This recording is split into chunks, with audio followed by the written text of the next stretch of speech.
먼저 저희 귀신을 쫓고 오늘 하루를 시작하도록 하겠습니다. 내가 나사렛 예수 그리스도의 면허니 악하고 더러운 귀신들은 가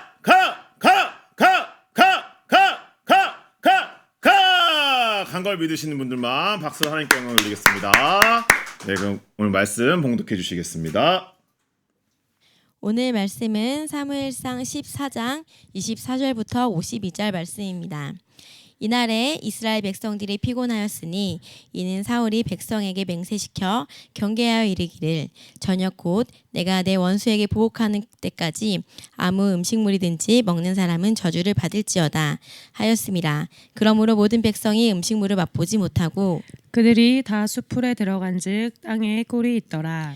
백성이 숲으로 들어갈 때에 꿀이 흐르는 것을 보고도 그들의 맹세를 두려워하여 손을 그 입에 대는 자가 없었으나 요나단은 그의 아버지가 백성에게 맹세하여 명령할 때에 듣지 못하였으므로 손에 가진 지팡이 끝을 내밀어 벌집에 꿀을 찢고 그의 손을 돌려 입에 대매 눈이 밝아졌더라. 그때 백성 중 한 사람이 말하여 이르되 당신의 부친이 백성에게 맹세하여 엄히 말씀하시기를 오늘 음식물을 먹는 사람은 저주를 받을지어다 하셨나이다.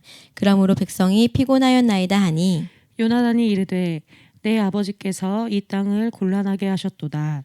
보라, 내가 이 꿀 조금을 맛보고도 내 눈이 이렇게 밝아졌거든. 하물며 백성이 오늘 그 대적에게서 탈취하여 얻은 것을 임의로 먹었더라면 블레셋 사람을 살육함이 더욱 많지 아니하였겠느냐. 그날에 백성이 믹마스에서부터 아얄론에 이르기까지 블레셋 사람들을 쳤으므로 그들이 심히 피곤한지라. 백성이 이에 탈취한 물건에 달려가서 양과 소와 송아지들을 끌어다가 그것을 땅에서 잡아 피채 먹었더니 무리가 사울에게 전하여 이르되 보소서 백성이 고기를 피채 먹어 여호와께 범죄하였나이다. 사울이 이르되 너희가 믿음 없이 행하였도다. 이제 큰 돌을 내게로 굴려오라 하고 또 사울이 이르되 너희는 백성 중에 흩어져 다니며 그들에게 이르기를 사람은 각기 소와 양을 이리로 끌어다가 여기서 잡아먹되 피채로 먹어 여호와께 범죄하지 말라 하라 하매 그 밤에 모든 백성이 각각 자기의 소를 끌어다가 거기서 잡으니라. 사울이 여호와를 위하여 제단을 쌓았으니 이는 그가 여호와를 위하여 처음 쌓은 제단이었더라. 사울이 이르되 우리가 밤에 블레셋 사람들을 추격하여 동틀 때까지 그들 중에서 탈취하고 한 사람도 남기지 말자. 우리가 이르되 왕의 생각에 좋은 대로 하소서 할 때에 제사장이 이르되 이리로 와서 하나님께로 나아가사이다 하매 사울이 하나님께 묻자오되 내가 블레셋 사람들을 추격하리이까 주께서 그들을 이스라엘의 손에 넘기시겠나이까 하되 그날에 대답하지 아니하시는지라. 사울이 이르되 너희 군대의 지휘관들아 다 이리로 오라. 오늘 이 죄가 누구에게 있나 알아보자.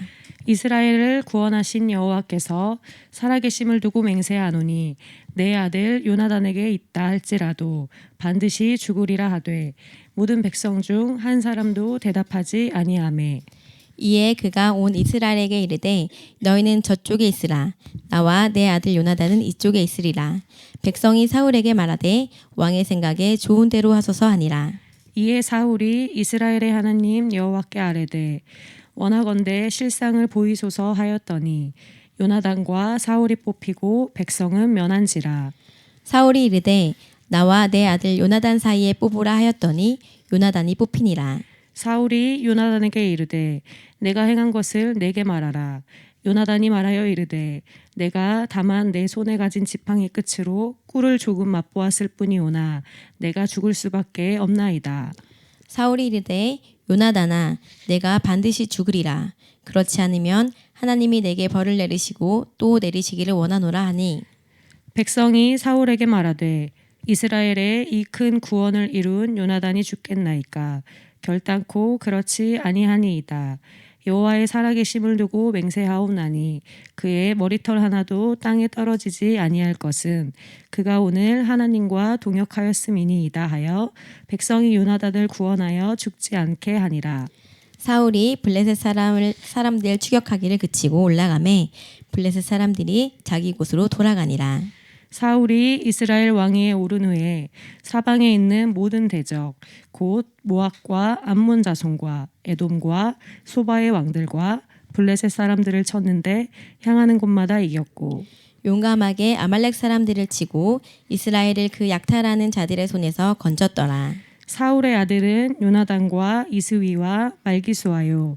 그의 두 딸의 이름은 이러하니 맏딸의 이름은 메라비요 작은 딸의 이름은 미갈이며 사울의 아내의 이름은 아히노아미니 아히마아스의 딸이요 그의 군사령관의 이름은 아브넬이니 사울의 숙부 넬의 아들이며 사울의 아버지는 기스요 아브넬의 아버지는 네리니 아비엘의 아들이었더라.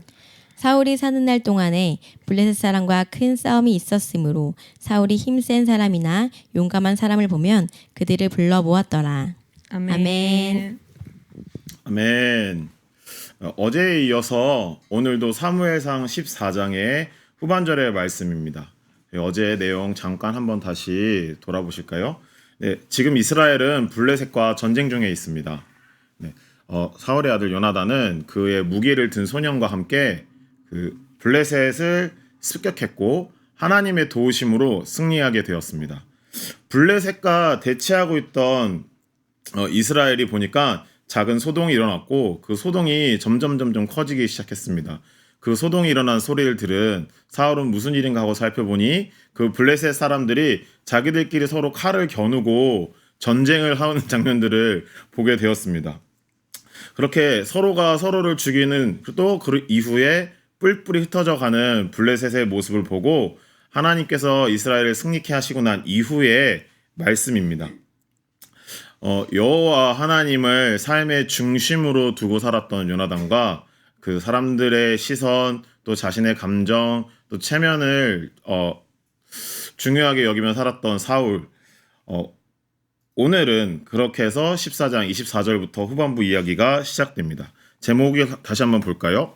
어리석음의 늪에 빠지다.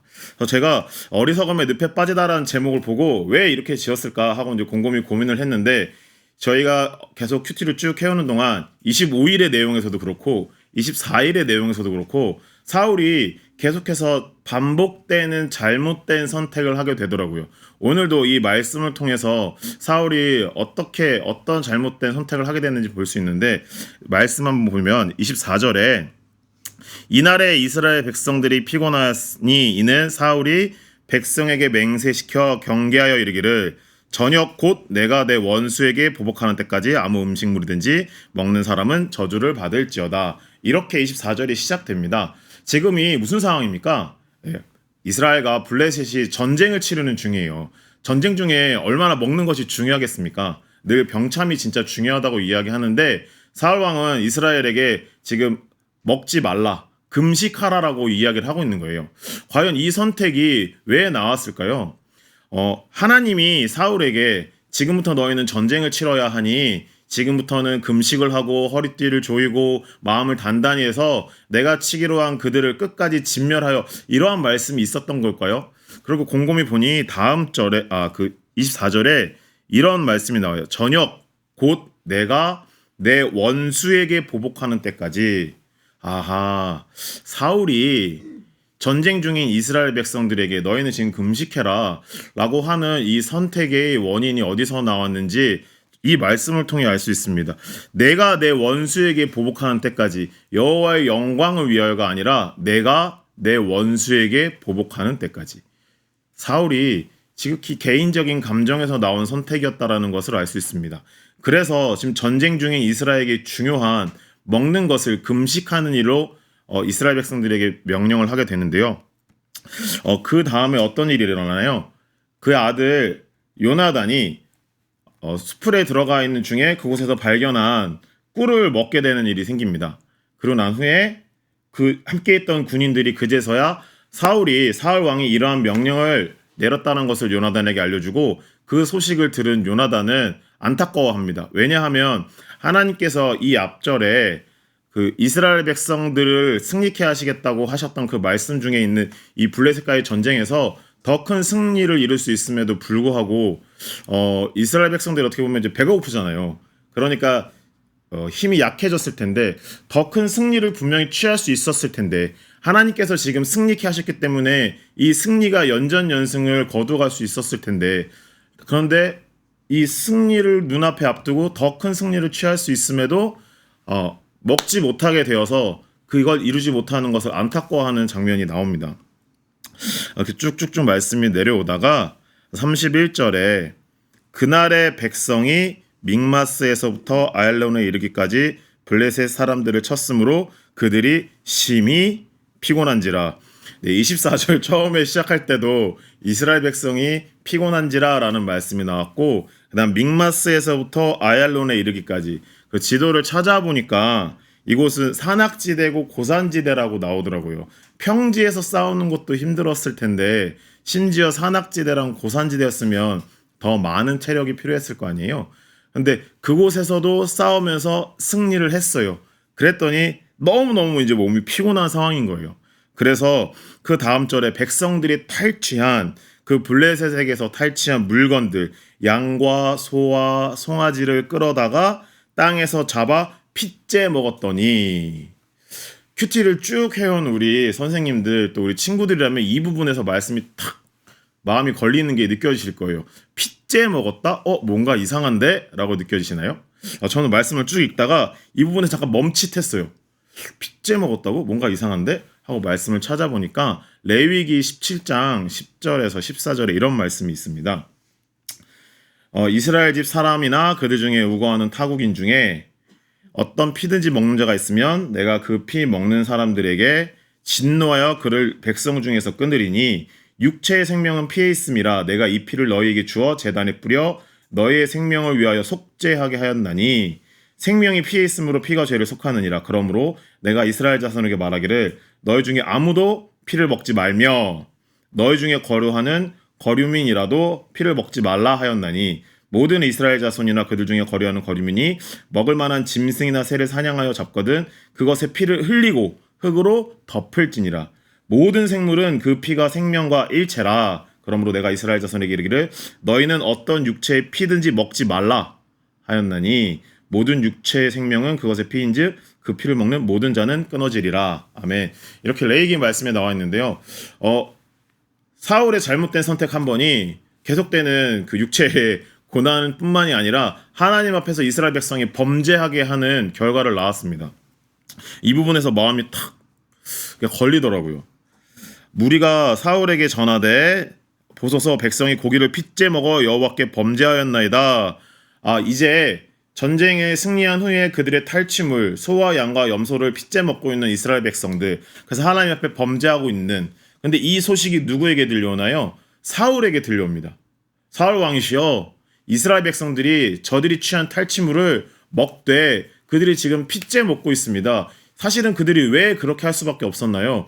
계속되는 전쟁 가운데 체력은 점점점 소모되고, 그런데 먹을 것을 먹지 못한 그때에 허기지고 굶주리고, 그리고 이 사울 왕이 명령했던 먹지 말라 한 기간이 끝나자마자 그 탈취물을 허겁지겁 먹다 보니, 이성을 잃고 먹다 보니 그들이 지켰어야 할 율례를, 규례를 지키지 못하고 핏째 먹게 되는, 죄를 범하게 되는 결과를 맞이했습니다. 그런데 이 소식을 들은 사울 왕은 어떤 반응을 보였나요? 다음 절에 보면 사울이 이르되 너희가 믿음이 없이 행하였도다.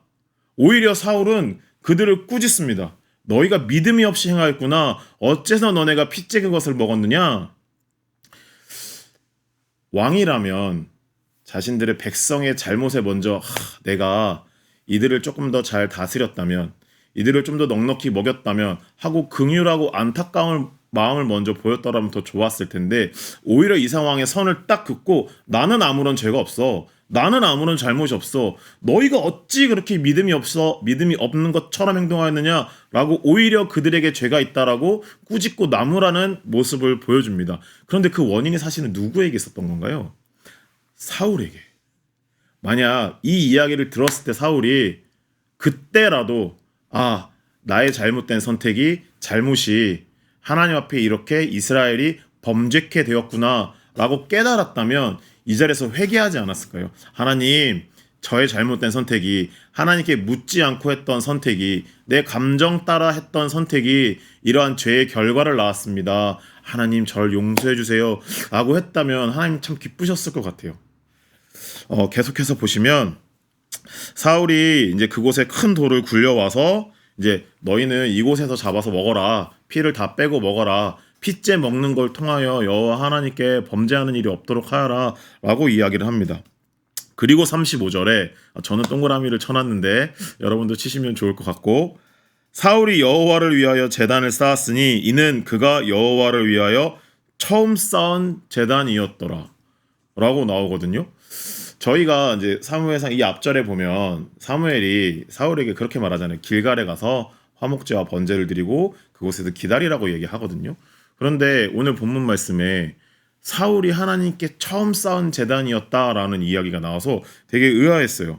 그래서 성경 여기저기 찾았는데 저는 찾지를 못해서, 그럼 왜 과연 이 성경에서는 사울이 여호와께 처음 쌓은 제단이라고 했을까? 그리고 과연 이게 좋은 의미만 있었을까라고 고민해 봤거든요.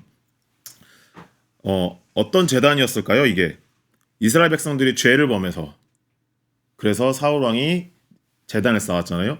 그 쌓은 제단, 죄를 회개케 하기 위해서 쌓았던 제단이 이가 하나님께 쌓았던 첫 제단이었구나. 그러면 과연 왕이 되고 난 2년 후에 벌어진 이 블레셋과의 전쟁 이전에 있었던 하나님과의 관계에서, 하나님과의 만남에서 사울은 도대체 뭘 했던 것일까를 고민해 보게 되더라고요. 그러면서 저를 돌아봤어요. 제가 신앙생활을 좀 꾸준히 오랫동안 어릴 적부터 해왔는데 지금 내가 드리고 있는 예배가 혹시 하나님이 받으시는 첫 예배가 아닐까? 이전에 드렸던 내 모든 예배들이 정말 하나님 앞에 내가 신령과 진정으로 드려지는 예배일까를 고민해 보게 됐어요. 오늘 저녁에 수요 예배가 있잖아요. 첫 제단이었더라, 이런 생각도 들더라고요. 오늘 드려지는 나의 예배가 하나님께 드려지는 첫 예배라고 생각되면 어떤 마음으로 준비할까요? 제가 원래는 그 지방에 살다가 서울로 이사 와서 그때 당시에 고속터미널에 있었던 저희 서울 예루살렘 교회일 때 예수중심교회에 처음으로 왔던 기억이 나요. 어머니가 같이 가자고 해서 이제 용돈을 주겠다고 해서 왔는데 너무너무 설렜어요. 신발도 새로 사고 옷도 새로 사고 아침에 일어나서 머리 때문에 얼마나 어머니랑 싸웠는지 몰라요. 예쁘게 하고 가야 된다. 나 중학교 2학년이었거든요, 저. 근데 그렇게 설레는 마음으로 와서 처음 드렸던 그 예배가 전 지금도 기억이 나고, 또 올해 저 유학을 러시아에서 했었는데 러시아에서 할 때 예배를 잘 드릴 수가 없었어요. 그리고 나서 1년 만에 다시 한국에 잠깐 들어와서 드렸던 그 첫 번째 예배가 지금도 기억이 나요. 그 공기, 그 분위기. 그래서 88체육관, 지금 KBS 아레나에 딱 들어서는 그 입구에서 단에 서서 찬양 인도를 하는 목사님을 보는 순간 저 그 자리에서 탁 무릎을 꿇었거든요. 주님, 제가 지금 여기 다시 왔습니다. 오늘 저녁에 저희가 예배가 있잖아요. 이 첫 마음 잃지 마시고 첫 예배를 드리는 것처럼 신령과 진정으로 나아가는 저와 여러분 되기를 축복합니다. 아멘. 네, 계속해서 말씀 보시겠습니다. 37절에 이렇게 하고 난 이후에 저녁이 되었는데 사울이 여전히 도망치는 그 블레셋을 다시 더 뒤쫓아서 추격해서 그들과 싸우자고 다시 이야기를 합니다. 그때 그 제사장이 그러면 저희 이거 하나님께 여쭤봅시다. 하나님께 물어보시는 게 어떻겠습니까 왕이시여 라고 얘기했더니 사울이 하나님께 여쭤봅니다. 제사장이 이르되 와서 하나님께로 나아가사이다 하매 사울이 하나님께 묻자오되 내가 블레셋 사람들을 추격하리이까 주께서 그들을 이스라엘 손에서 넘기시겠나이까 하되 그날에 대답하지 아니하시는지라. 어제 요나단이 하나님께 물어보셨을 때 징표를 구했고 그 받은 징표를 통하여 나아갔을 때에, 기도하고 난 응답을 가지고 나아갔을 때에, 믿음을 가지고 나아갔을 때에 하나님의 역사하심을 보았고 하나님의 승리케 하심을 보았습니다. 오늘 비슷한 상황에 있는 사울도 제사장의 말을 통해서 하나님 앞에 나아가 묻습니다. 어찌하리이까? 그런데 하나님이 대답하지 않으세요. 사울은 이때 어떤 마음이었을까를 좀 고민해 보게 되더라고요. 어떤 마음이었을까? 승리하고 있는 와중에 더 뒤쫓아 추격해서 그들을 진멸하자, 이겨내자라고 했는데 제사장이 하나님께 한번 여쭤봅시다. 그래서 여쭤봤는데 아무런 대답이 없으세요. 어떤 마음이었을까요? 계속되는 어리석은 판단을 통해서 어리석은 판단을 하고 있는 사울이었다면 백성들의 눈치가 보였을 것 같아요. 내가 왕인데 지금 이렇게 승리를 하고 있는데 나의 리더십이 있는데 나의 권위가 있는데 하나님 응답하지 않으신다. 보통의 하나님을 섬기는 자들이었다면 하나님을 만나고 좋은 관계를 유지하는 자들이었다면 이럴 때일수록 더 기다리지 않았을까요? 하나님 예스 하시는 것도 응답이고 노 하는 것도 응답이고 또 저희가 어떻게 배웠죠? 하나님이 침묵하시는 것도 응답입니다. 그렇다면 이때 제사장이 이야기했던 것처럼 사울이 그럼 하나님께 물어보겠다라고 했다라면 그리고 그 마음이 진심이었다면 물어보고 하나님이 응답하시기 전에 아무런 대답이 없으셨다면 사실은 기다렸어야 하는 게 맞지 않았을까요? 저희 왜 찬양 중에 그런 찬양 있잖아요. 주님 말씀하시면 내가 나아가리라. 뜻이 아니면 내가 멈춰서리라. 나의 가고 서는 것 오직 주께 있으니. 만약 이 전쟁의 승리가 하나님께 있다라는 것을 사울이 믿음으로 고백했다면 이 순간에 하나님이 응답이 없으실 때 또 내 기도에 아직 대답이 없으셨을 때 하나님을 믿고 신뢰함으로 기다릴 수 있지 않았을까요? 이때도 사울에게 기회가 있었습니다. 어제 목사님께서 그런 말씀하시더라고요. 우림과 둠밈이 있었다. 그에게는 여러 번 기도할 기회가 있었다. 그럼에도 불구하고 기도하지 않았다. 이때에도 다시 한번 돌이킬 수 있는 기회가 있지 않았을까요? 그랬는데 응답하지 않으셨는데 어떻게 했나요? 사울이 이르되 너와 군대의 지휘관들아 다 이리로 오라. 오늘 이 죄가 누구에게 있나 알아보자. 하나님이 응답하지 않으세요. 그런데 그 응답하지 않으신 걸 그 원인을 나에게서 찾는 것이 아니라 하나님 제가 기도했는데 저에게 아직 응답이 없으시네요. 혹시 제가 좀 더 기다려야 할까요? 라고 하나님의 뜻을 구하거나 아니면 내가 하나님 앞에 기도하러 나가는데 응답이 없으시네요. 제가 하나님께 나아갈 때 혹시 제가 깨끗하지 못한 상태로 하나님께 나간 것은 아닐까요? 하나님께 제가 회개치 못한 것이 있는 것은 아닐까요? 하나님 거룩하신 하나님이니 저도 거룩하게 구별돼서 나갔어야 되는데 그렇지 못하지 않았을까라고 내 스스로를 점검했었어야 되는데 지금 딱 사울은 지휘관들을 불러서 누군가에게 죄가 있으니 라고 이야기를 하면서 알아보자고 합니다. 원인을 어느 곳에서 찾고 있는 건가요? 지금 내게 발생한 이 문제의 원인을 다른 곳에서 찾으려고 하는 어리석음을 보여주고 있습니다. 그렇게 해서 결국 이제 제비 뽑기를 하는 장면이 39절에서 46절까지 나오는데 결과적으로는 어떻게 됐나요?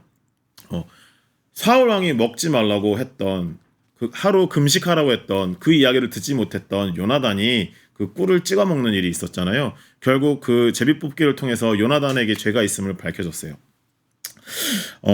42절에 사울이 이르되 나와 내 아들 요나단 사이에 뽑으라 하였더니 요나단이 뽑히니라. 사울이 요나단에게 이르되 내가 행한 것을 내게 말하라 했더니 요나단이 이렇게 이야기를 해요. 내가 다만 내 손에 가진 지팡이 끝으로 꿀을 조금 맛보았을 뿐이오나 내가 죽을 수밖에 없나이다. 저는 이게 좀 의아했어요. 말의 앞뒤가 약간 안 맞는 것 같았어요. 제가 꿀을 잠깐 찍어 먹었을 뿐이지만 제가 지금 죽을 수밖에 없네요. 오히려 저 같았으면 약간 반항했을 것 같거든요. 아니 꿀 하나 조금 찍어 먹은 게 뭐가 잘못입니까? 그리고 왕이시여 저는 그 얘기를 듣지 못했습니다. 들었고 나서 했으면 불순종이지만 듣지 못하고 했으니 저는 아무런 상관이 없는 게 아닙니까? 라고 할 것 같은데 오히려 요나단은 이때에 제가 이것을 한 것이 사실입니다. 그리고 왕이 그렇게 명령하셨으니 제가 지금 죽을 수밖에 없게 되었습니다. 오히려 그 하나님 세우신 질서에 순복하면서 왕의 명령에 따르려고 하는 모습을 보여주고 있습니다. 그랬는데 다음 절에 사울이 이르되 요나단아 네가 반드시 죽으리라. 이럴 수가. 아들이잖아요. 그래 네가 죄를 지었지만 그렇지만 네가 못 들었으니 오히려 이때 요나단이 죄를 지은 것을 본인이 감싸서 하나님 제가 어리석게 결정했습니다. 그래서 제 아들이 죽게 되었습니다. 그러나 저의 잘못이 아니라 그것은 제 잘못입니다. 하고 오히려 하나님 앞에 내가 범죄하였으니 나를 죽여주시고 저를 살려주십시오 라고 하는 게 아비의 마음이 아니었을까 싶었는데 오히려 사울은 이때 너는 죽게 되었구나 라고 이야기를 하는 게 저는 조금 의아했어요. 반드시 죽으리라. 그렇지 않으면 하나님이 내게 벌을 내리시고 또 내리시기를 원하노라. 이 지금의 선택도 사울은 아버지의 마음보다는 지금 이 상황이 발생한 것을 지켜보고 있는 이스라엘 백성들의 시선에 더 마음이 있었구나라고 저는 깨닫게 됐어요. 그런데 이후에 다시 이제 백성이 사울에게 오히려 이야기합니다. 이 큰 구원을 이룬 요나단이 죽겠나이까 결단코 그렇지 아니하리라. 여호와의 살아계심을 두고 맹세하옵나니 그의 머리털 하나도 땅에 떨어지지 아니할 것은 그가 오늘 하나님과 동역하였음이니이다. 백성들도 이미 알고 있는 거예요. 무엇을 알고 있나요? 이스라엘의 하나님이 누구와 함께 하셨다는 것을, 우리와 함께 하셨다는 것을. 근데 그 시작이 무엇이었다? 요나단의 믿음의 고백으로부터 요나단과 함께 동역하셨다라는 것을 이스라엘 백성들이 오히려 알고 사울 왕에게 왕이시여 그가 죽지 아니하겠나이다. 머리털 하나도 땅에 떨어지지 않겠나이다 라고 오히려 이스라엘 백성들이 왕에게 요구하는 장면이 나옵니다. 백성이 요나단을 구원하여 죽지 않게 하니라.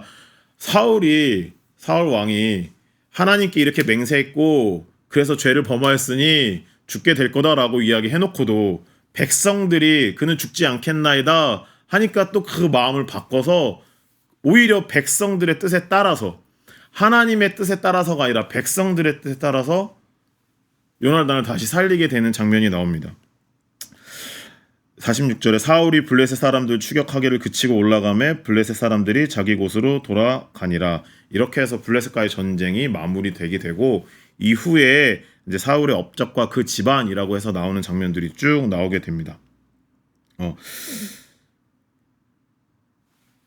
48절에 보면은 용감하게 아말렉 사람들을 치고 이스라엘을 약탈하는 그 자들의 손에서 건졌더라 하고 이 말씀이 눈에 보여서 이 앞절에 찾아보니까 저희 사무엘상 9장 16절에 그가 내 백성을 블레셋 사람들의 손에서 건져내리라 구원하리라 라고 하셨던 하나님의 말씀이 이미 있으셨더라고요. 하나님은 당신의 말씀을 반드시 이루십니다. 선하신 하나님께서는 당신이 하신 약속을 반드시 이루십니다. 이 모든 것들이 사울 왕이 한 것 같고 요나단이 한 것 같지만 실제로는 하나님이 이스라엘에게 하신 약속을 이루신 결과라는 것을 알 수 있었습니다. 오늘 이 마지막 절에 보면 사울이 사는 날 동안에 블레셋 사람과 큰 싸움이 있었으므로 사울이 힘센 사람이나 용감한 사람을 보면 그들을 불러 모았더라. 이렇게 하고 마무리가 되거든요.